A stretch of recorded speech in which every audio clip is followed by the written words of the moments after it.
السلام عليكم ورحمة الله وبركاته. الحمد لله رب العالمين وصلى الله وسلم وبارك على نبينا محمد وآله وصحبه أجمعين وأشهد أن لا إله إلا الله وحده لا شريك له وأشهد أن محمدا عبده ورسوله صلى الله عليه وعلى آله وأصحابه وسلم تسليما كثيرا أما بعد. Chers croyants, nous voici déjà dans la 10e intervention par la grâce d'Allah subhanahu wa ta'ala de cette série visant à méditer les sagesses et les enseignements que l'on peut tirer de ce qui nous arrive actuellement. Et ceci en soi est un signe d'Allah subhanahu wa ta'ala.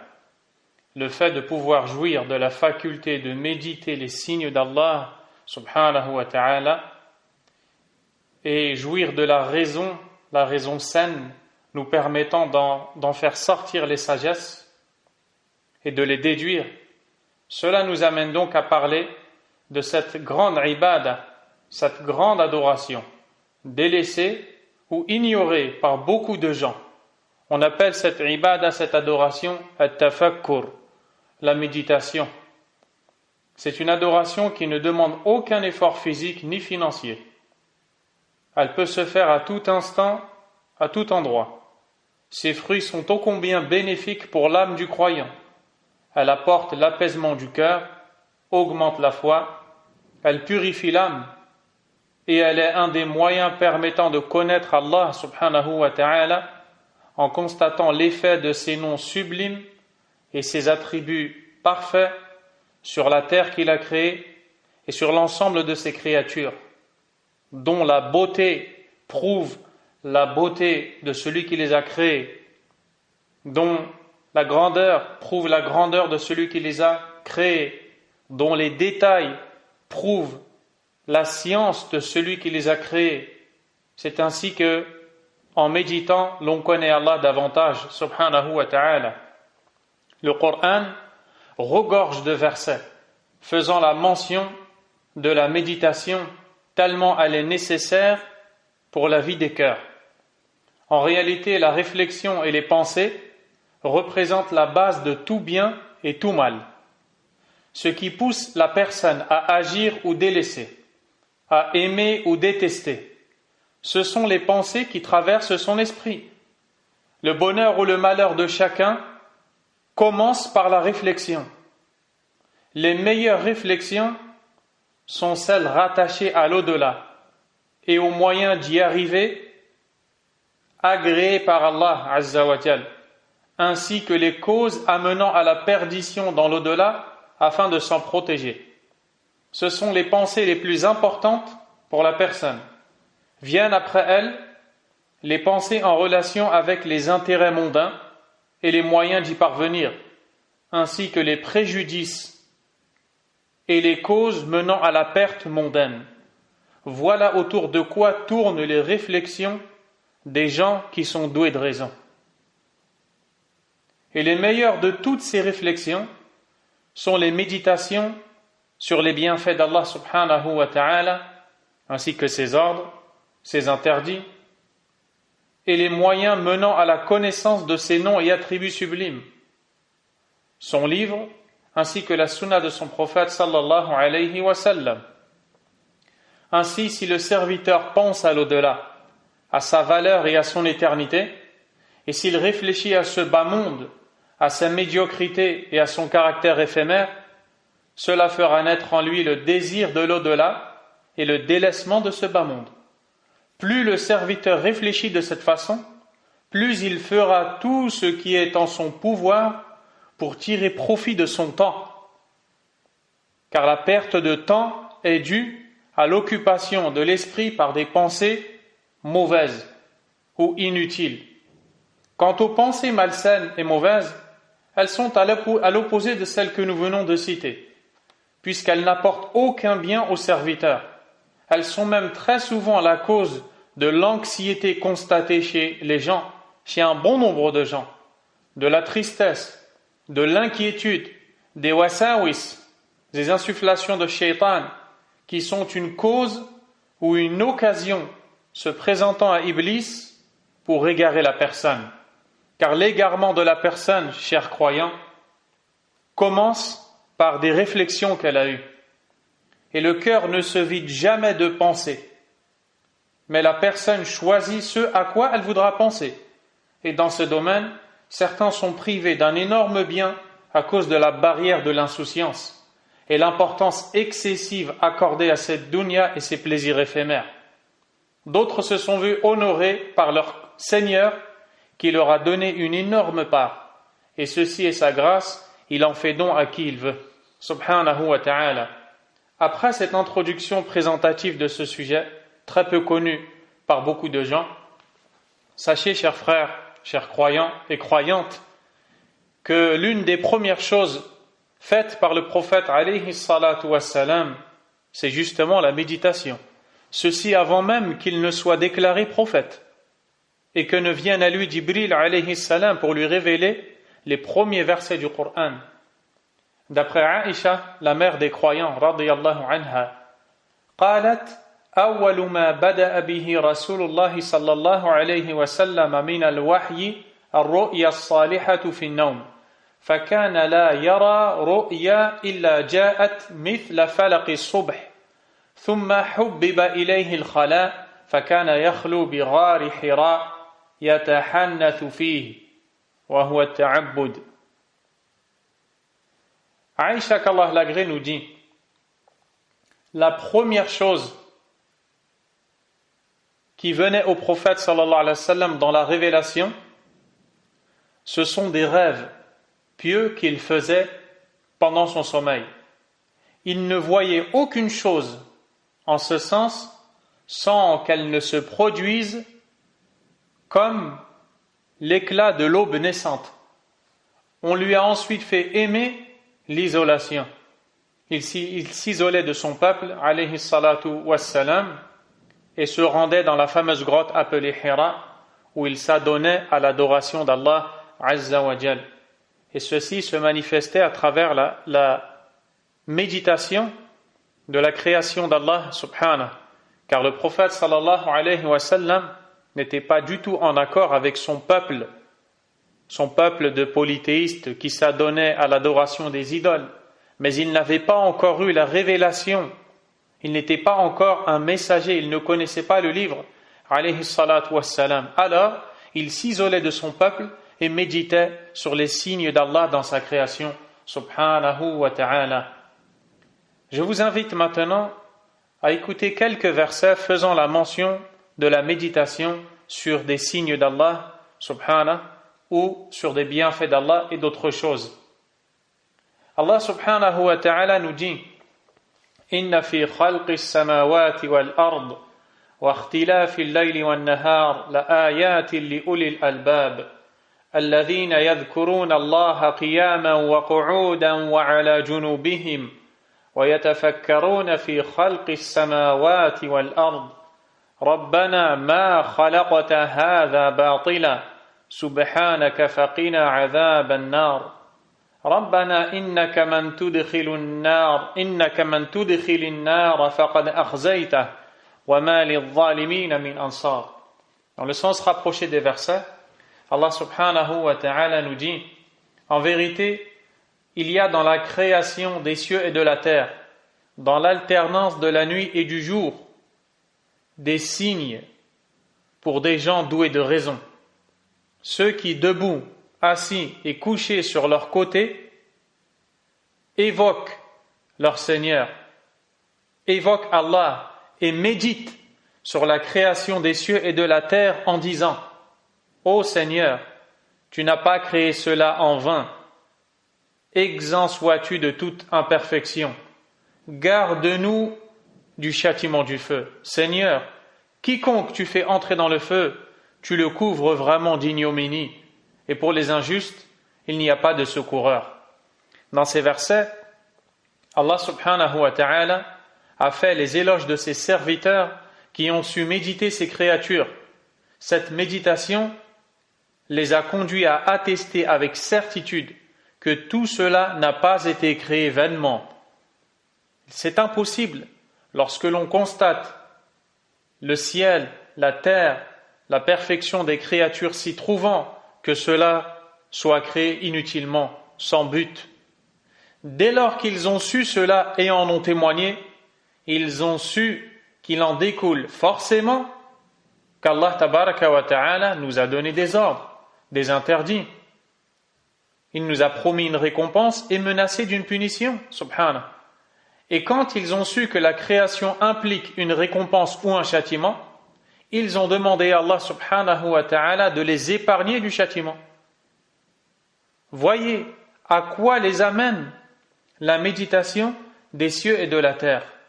À l'opposé de ces gens-là, il y a ceux qui ne méditent pas sur la création des cieux et de la terre, au sujet desquels Allah subhanahu wa ta'ala a parlé en disant وَمَا خَلَقْنَا السَّمَاءَ وَالْأَرْضَ وَمَا بَيْنَهُمَا بَاطِلًا ذَلِكَ ظَنُّ الَّذِينَ كَفَرُوا فَوَيْلٌ لِلَّذِينَ كَفَرُوا مِنَ النَّارِ. Nous n'avons pas créé le ciel et la terre et tout ce qui existe entre eux vainement. C'est ce que pensent ceux qui ont mécru. Malheur à ceux qui ont mécru pour le feu qui les attend. Voyez ainsi la différence entre ceux qui savent faire marcher leur raisonnement sain, si bien qu'ils méditent les créatures d'Allah, ils en ressortent avec une croyance aqida, avec un attachement à Allah, avec la croyance au jour dernier, alors que ceux qui ne méditent pas, ils passent à côté des signes d'Allah sans les comprendre. Un autre signe, Allah subhanahu wa ta'ala nous dit إنما مثل الحياة الدنيا كماء إن أنزلناه من السماء فاختلط به نبات الأرض مما يأكل الناس والأنعام حتى إذا أخذت الأرض زخرفها وزينت وظن أهلها أنهم قادرون عليها أتاها أمرنا ليلا أو نهارا فجعلناها حصيدا كأن لم تغن بالأمس كذلك نفصل الآيات لقوم يتفكرون. Dans le sens rapproché du verset, Allah Azza wa Jal nous dit: la vie présente est comparable à une eau que nous faisons descendre du ciel. La comparaison qui va suivre est celle de la vie d'ici-bas à laquelle les gens sont tant attachés. La vie présente est comparable à une eau que nous faisons descendre du ciel et qui se mélange à la végétation de la terre dont se nourrissent les hommes et les bêtes. Puis, lorsque la terre prend sa parure et s'embellit, et que ses habitants pensent qu'elle est à leur entière disposition, notre ordre lui vient de jour ou de nuit. C'est alors que nous la rendrons toute moissonnée, comme si elle n'avait pas été florissante la veille. Ainsi exposons-nous les preuves pour des gens qui méditent. Voyez comment Allah subhanahu wa ta'ala a fait ressembler cette vie d'ici-bas qui a séduit les gens, qui a séduit la personne qui la désire au point d'avoir été trompée et penser qu'elle lui appartient. Et voici qu'elle disparaît subitement, comme si elle n'avait jamais existé, à l'image d'une terre sur laquelle descend la pluie. Ces végétations poussent et augmentent au fur et à mesure du temps, au point où la personne pense la posséder. Elle se sent riche, et voilà que cette terre est atteinte et finit par disparaître et devenir aride. Ainsi est la réalité de cette dunya, de cette vie d'ici-bas, mais pour qui? Pour celui qui la médite. Quant à l'insouciant qui se détourne, les signes ne lui seront et ne lui sont d'aucune utilité. Un autre signe dont nous parle Allah subhanahu.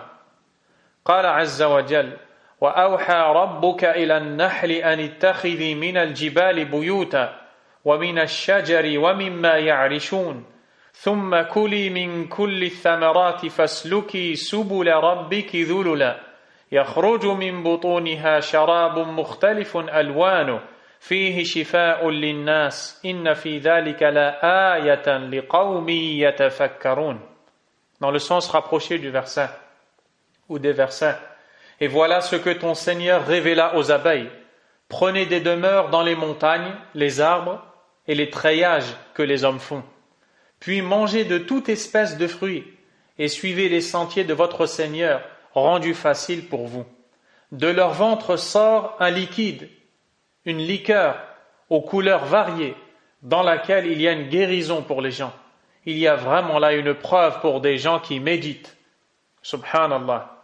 Dans ces petites créatures que sont les abeilles, qui ont été dirigées par celui qui les a créées vers différents arbres et endroits afin de butiner, et qui finissent par revenir dans leur petite demeure que sont les ruches, ces ruches qui sont pourtant beaucoup plus stériles que ne le sont les blocs opératoires. D'après les témoignages des spécialistes, un délicieux liquide sort de leur ventre, le miel, ayant différentes couleurs, différents goûts, en fonction du climat et de l'endroit où elle se trouve. Ce précieux liquide, le miel, contient une guérison contre un grand nombre de maladies. Voici là une preuve de la perfection du Créateur, Azza wa Jal, et du soin qu'il prend de ses serviteurs. Il est donc le seul à mériter l'amour absolu, ainsi que l'adoration. Mais malheureusement, nous vivons dans cette époque d'insouciance où les gens, lorsqu'ils voient le miel, ne méditent pas tout cela. Ils se contentent de le goûter, de l'apprécier, de le consommer, voire même de le vendre. Wallahu al-musta'an. Ce n'est pas interdit, mais ne pas méditer sur ce signe d'Allah est un grand problème. Également, Allah Azza wa Jal nous dit أَوَلَمْ يَتَفَكَّرُوا فِي أَنفُسِهِمْ مَا خَلَقَ اللَّهُ السَّمَاوَاتِ وَالْأَرْضَ وَمَا بَيْنَهُمَا إِلَّا بِالْحَقِّ وَأَجَلٍ مُّسَمًّى وَإِنَّ كَثِيرًا مِنَ النَّاسِ بِلِقَاءِ رَبِّهِمْ لَكَافِرُونَ. N'ont-ils pas médité en eux-mêmes? Allah n'a créé les cieux et la terre et ce qui est entre eux qu'à juste raison et pour un terme fixé. Beaucoup de gens cependant ne croient pas en la rencontre de leur Seigneur. Allah subhanahu wa ta'ala appelle ici les détracteurs de son prophète sallallahu alayhi wa sallam à méditer sur eux-mêmes. Il y a certes en eux des signes permettant de connaître leur Créateur. Il nous a créés, nous les hommes, à partir de cette goutte insignifiante, ce liquide spermatique, qui est devenu une adhérence, puis un embryon, dans lequel va être insufflée l'âme. Il deviendra ensuite un bébé qui naîtra, un jeune garçon, un peu plus âgé, jusqu'à devenir vieux, puis finit par quitter cette vie. Pense-t-il qu'il a été créé de cette façon inutilement, et qu'il n'aura pas d'ordre à observer, ni d'interdit à délaisser? Il y a certes en cela un signe d'Allah. Pour cette raison, certains salafs, pieux prédécesseurs, disaient كيف يتكبر الإنسان وقد خرج مخرج البول مرتين. Comment l'homme peut-il s'enorgueillir, s'enfler d'orgueil, alors qu'il est sorti à 2 reprises de l'orifice par lequel sortent les urines? Ceci lorsqu'il était une goutte sortie de l'orifice de son père pour gagner l'utérus de la mère et en sortir lors de l'accouchement. Allah subhanahu wa ta'ala nous appelle aussi à méditer un autre de ces signes. Il nous dit subhanahu wa ta'ala Allahu yatawaffa al-anfusa hina mawtiha wallati lam tamut fi manamiha fayumsiku allati qada 'alayha al-maut wa yursilu al-ukhra ila ajalin musamma. Inna fi dhalika la'ayatin liqawmin yatafakkarun. Dans le sens rapproché du verset, Allah subhanahu wa ta'ala nous dit Allah reprend les âmes au moment de leur mort, ainsi que celles qui ne meurent pas au cours de leur sommeil. Il retient celles à qui il a décrété la mort, tandis qu'il renvoie les autres jusqu'à un terme fixé. Il y a certainement là des preuves pour des gens qui méditent. Ici, Allah subhanahu wa ta'ala nous informe de sa toute-puissance et de sa domination sur ses serviteurs, qu'ils soient en éveil ou endormis, vivants ou morts. Le sommeil est une petite mort pendant laquelle l'âme est reprise temporairement par Allah Azza wa Jal. S'il en décide autrement, il ne rend pas son âme au corps, et c'est alors que la vraie mort arrivera à ce corps. D'où l'importance de l'invocation du prophète Mohammed alayhi salatu wassalam, lorsqu'il nous dit إذا أوى أحدكم إلى فراشه فلينفض فراشه بداخلة إزاره فإنه لا يدري ما خلفه عليه ثم يقول باسمك ربي وضعت جنبي وبك أرفعه إن أمسكت نفسي فارحمها وإن أرسلتها فاحفظها بما تحفظ به عبادك الصالحين. Le prophète sallallahu alayhi wa sallam a dit aux compagnons radiyallahu anhum, quand l'un d'entre vous va prendre sa couche, qu'il passe l'intérieur de son izar. Le izar, c'est le pagne, c'est le vêtement qu'il portait sur le bas du corps, qu'il passe ce vêtement sur le matelas, comme s'il voulait enlever les poussières ou autres, car l'un d'entre vous ne sait pas ce qui s'y est posé, et qu'il dise, c'est-à-dire une fois après s'être couché, dire Bismika Rabbi wada'tu jambi, c'est en ton nom, ô Seigneur, que j'ai couché mon flanc, wa bika arfa'u, et c'est en ton nom que je le lèverai. In amsakta nafsi farhamha, si tu retiens mon âme, alors fais-lui miséricorde. Wa in arsaltaha, et si tu la relâches, fahfadha, protège-la, bima tahfadhu bihi ibadaka salihin, par ce par quoi tu préserves tes serviteurs vertueux. Qu'est-ce qui amène le prophète alayhi salatu wassalam à prononcer et enseigner une telle invocation, si ce n'est la méditation de ce signe qu'est le sommeil, qui ressemble à une mort mineure. Ainsi, la méditation nous emmène à invoquer Allah subhanahu wa ta'ala.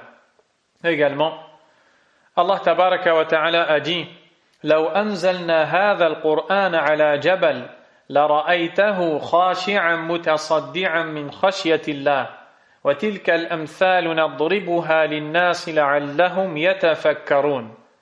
Dans le sens du verset, si nous avions fait descendre ce Coran sur une montagne, tu l'aurais vu s'humilier et se fendre par crainte d'Allah. Et ces paraboles, nous les citons aux gens afin qu'ils méditent. L'effet du livre d'Allah, Al-Qur'an, sur un cœur qui médite, qui le lit et le comprend, est indéniable. S'il était descendu sur cette créature inerte qu'est la montagne, elle se serait fendue. Cela montre que les cœurs insouciants au rappel d'Allah, subhanahu wa ta'ala, sont plus durs que les montagnes, et cela suffit comme châtiment. Ceci car les exhortations du Coran sont les meilleures exhortations. Ce livre contient tout le bien de l'homme, ici-bas et dans l'au-delà. Il a détaillé et exposé ces signes et versets afin que les doués de raison méditent. D'autres versets, il y en a beaucoup plus que ce que nous avons cité, traitent de la méditation des signes d'Allah subhanahu wa ta'ala. Si l'on passait maintenant au hadith du prophète sallallahu alayhi wa sallam, eh bien, d'après Abdullah ibn Abbas, qu'Allah l'agrée ainsi que son père, il dit Bittu inda khalati maymuna fatahaddatha Rasulullah sallallahu alayhi wa sallam ma'a ahlihi sa'a ثم رقد فلما كان ثلث الليل الآخر قعد فنظر إلى السماء فقال إن في خلق السماوات والأرض واختلاف الليل والنهار لآيات لأولي الألباب ثم قام فتوضأ واستنى فصلى 11 ركعة ثم أذن بلال فصلى ركعتين ثم خرج فصلى الصبح. Dans ce récit, Abdullah ibn Abbas, qu'Allah l'agrée, nous enseigne qu'il passa la nuit auprès de sa tante Maïmouna, une épouse du prophète sallallahu alayhi wa sallam. Le prophète sallallahu alayhi wa sallam, au cours de cette nuit, discuta avec son épouse un instant, un moment, après lequel il s'endormit. Quand vient le dernier tiers de la nuit, le prophète sallallahu alayhi wa sallam se mit en position assise, regarda le ciel avec méditation, et il dit, il y a certes dans la création des cieux et de la terre, l'alternance de la nuit et du jour, des signes pour des gens doués de raison. Il se leva ensuite, accomplissa les ablutions, utilisa le siwak pour nettoyer ses dents et pria 11 unités de prière, alayhi salatu wassalam, jusqu'à la prière du Fajr. Également, on a beaucoup de récits dans le domaine de la méditation, notamment Amir al-Mu'minin, Omar ibn Abdel Aziz, rahimahullah, qui fut surnommé le 5e calife, cet homme pieux, vertueux, savant, ascète, ce gouverneur juste et droit. Baka yawman bayna ashabihi fasu'ila an al-buka. Il fut surpris en train de pleurer en compagnie des gens qui l'entouraient. On l'interrogea sur la raison de ses pleurs. Voyez ce qu'il répondit. فقال فكرت في الدنيا ولذاتها وشهواتها فاعتبرت منها بها ما تكاد شهواتها تنقضي حتى تكدرها مرارتها ولئن لم يكن فيها عبرة لمن اعتبر إن فيها مواعظ لمن ادكر. Il dit, j'ai médité sur la vie d'ici-bas, ainsi que ses passions et ses plaisirs, et j'en ai tiré des leçons, parmi lesquelles ces plaisirs ne s'arrêtent jamais. Lorsque l'on en termine un autre arrive. Ces plaisirs ne s'arrêtent jamais jusqu'à finir par être souillés. Cette vie d'ici-bas est en réalité souillée par ces plaisirs. Et il y a certes en eux des leçons pour quiconque voudrait les tirer et une exhortation pour quiconque voudrait se rappeler. La femme de Abu Darda, qu'Allah les agrée, a été interrogée par Abdullah ibn Utba qui dit Sa'altu Darda, j'ai interrogé Darda, Ma kana afdalu ibadati Abi Darda, quelle était la meilleure adoration faite par Abu Darda qui était un des connaisseurs du livre d'Allah et de ses enseignants, subhanahu wa ta'ala. Quelle est la meilleure adoration que cet homme qui connaissait bien le livre d'Allah faisait? Elle répondit At-tafakkur wal-i'tibar, c'est la méditation et la réflexion qui fait tirer des leçons. Également, d'après Amir ibn Abdi Qais, il dit سمعت غير واحد ولا اثنين ولا ثلاثة من أصحاب محمد صلى الله عليه وسلم يقولون إن ضياء الإيمان أو نور الإيمان التفكر. Amir ibn Abdi Qais, un des pieux prédécesseurs, dit j'ai entendu plus d'un, plus de deux et plus de trois parmi les compagnons du prophète Mohammed alayhi salatu wassalam dire certes la lumière de la foi, la resplendissance de la foi se manifeste dans la méditation. Al-Hassan al-Basri rahimahullah a dit inna min afdalil amal al-wara' wa at-tafakkur, fait partie des meilleures actions le fait de renoncer par prudence à ce dont on n'a pas besoin et la méditation. Abu Sulayman ad-Darani rahimahullah a dit Inni la akhruju min manzili fama yaqa'u basari ala shay'in illa ra'aytu lillahi fihi ni'mah wa liya fihi ibrah. Chaque fois que je sors de ma maison, mon regard ne se pose sur aucune chose sans que je n'y vois un bienfait d'Allah subhanahu wa ta'ala et une leçon à en tirer. L'imam Ibn al-Qayyim rahimahullah a dit أنفع الدواء أن تشغل نفسك بالفكر فيما يعنيك دون ما لا يعنيك. Et je vous invite à bien méditer ces paroles. Le remède le plus efficace consiste à ce que tu occupes ta personne, ton esprit et tes pensées dans ce qui te concerne, en délaissant ce qui ne te concerne pas, ce qui ne t'est pas utile, qui ne te concerne pas. فَالْفِكْرُ فِي مَا لَا يَعْنِي babu kulli shar. Penser à ce qui ne te concerne pas est la porte ouverte à tous les maux. وَمَنْ فَكَّرَ فِيمَا لَا يَعْنِيهِ فَاتَهُ مَا يَعْنِيهِ. Et quiconque occupe son esprit et ses pensées dans ce qui ne lui est pas utile, dans ce qui ne le concerne pas, va perdre ce qui le concerne. وَاشْتَغَلَ عَنْ أَنْفَعِ الْأَشْيَاءِ لَهُ بِمَا لَا مَنْفَعَةَ لَهُ فِيهِ. Il sera alors distrait des choses les plus utiles pour lui par les choses qui sont pour lui inutiles. فالفكر والخواطر والإرادة والهمة أحق شيء بإصلاحه من نفسك.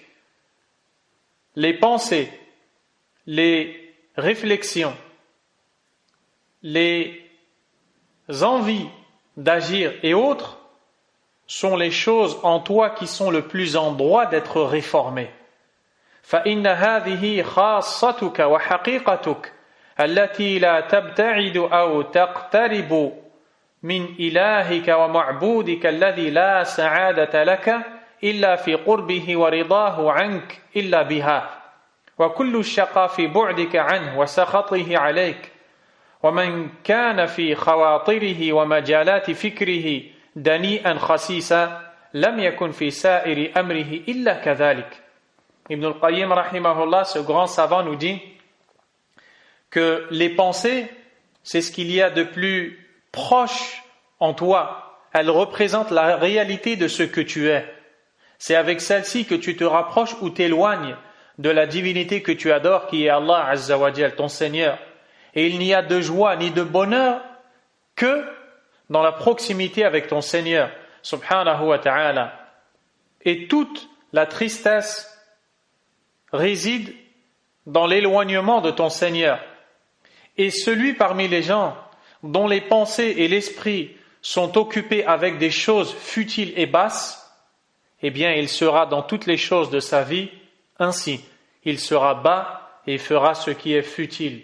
Qu'Allah nous en préserve. Ainsi, la méditation est une grande adoration. Elle renferme plein de sagesse et beaucoup d'intérêts, parmi lesquels la méditation est une voie qui amène et conduit à l'agrément d'Allah et à son amour. Subhanah. Quand la personne médite sur ce qu'elle voit dans sa vie, sur les bienfaits par lesquels elle s'est vue honorée par Allah, cela suscite dans son cœur l'amour pour Allah subhanahu le bienfaiteur. Également, la méditation détend et apaise les cœurs et épanouit la poitrine de la personne. La méditation fait naître en la personne la crainte d'Allah, car si elle voit dans la créature, dans les créatures d'Allah, la puissance d'Allah, si elle voit dans ce qui se passe à titre d'exemple, ce qu'Allah a fait et a décrété par sagesse parfaite, le nombre de personnes tombées malades, le nombre de personnes qui nous ont quittés et peut-être qui vont nous quitter, et que, comme nous l'avons vu précédemment dans une intervention, cela est dû très souvent à la désobéissance de l'homme, eh bien ça fait naître la crainte d'Allah et donc l'envie de lui obéir. La méditation amène à la personne la vie de son cœur et la sagesse.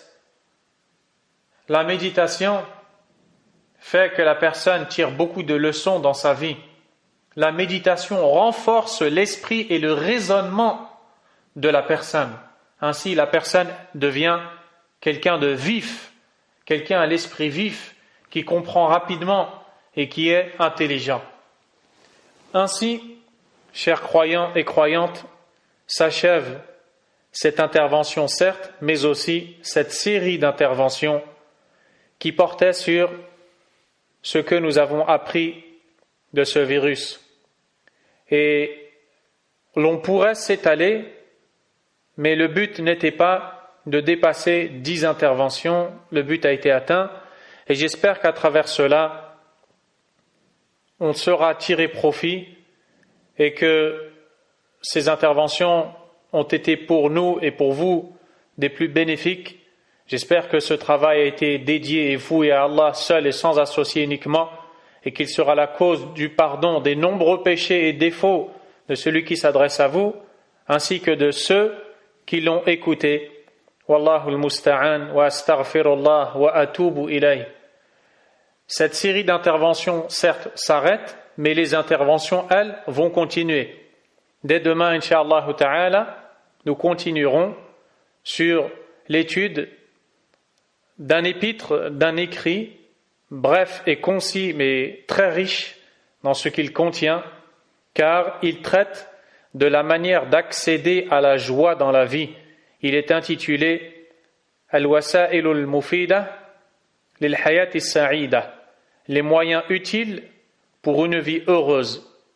Je vous présenterai cet écrit, incha'Allah, demain. Nas'alullah tabaraka wa ta'ala an yaghfira lana, qu'Allah fasse miséricorde à nous tous et qu'il guérisse nos frères, nos sœurs touchés par cette maladie, qu'il fasse miséricorde à ceux parmi eux et elles qui sont décédés, tels que le beau-père du frère Abu Bakr, rahimahullah, rahmah wasi'a, qu'Allah nous pardonne. Jazakumullahu khayran. Wallahu a'lam wa sallallahu wa sallama wa baraka ala nabiyyina Muhammad wa ala alihi wa ashabihi ajma'in.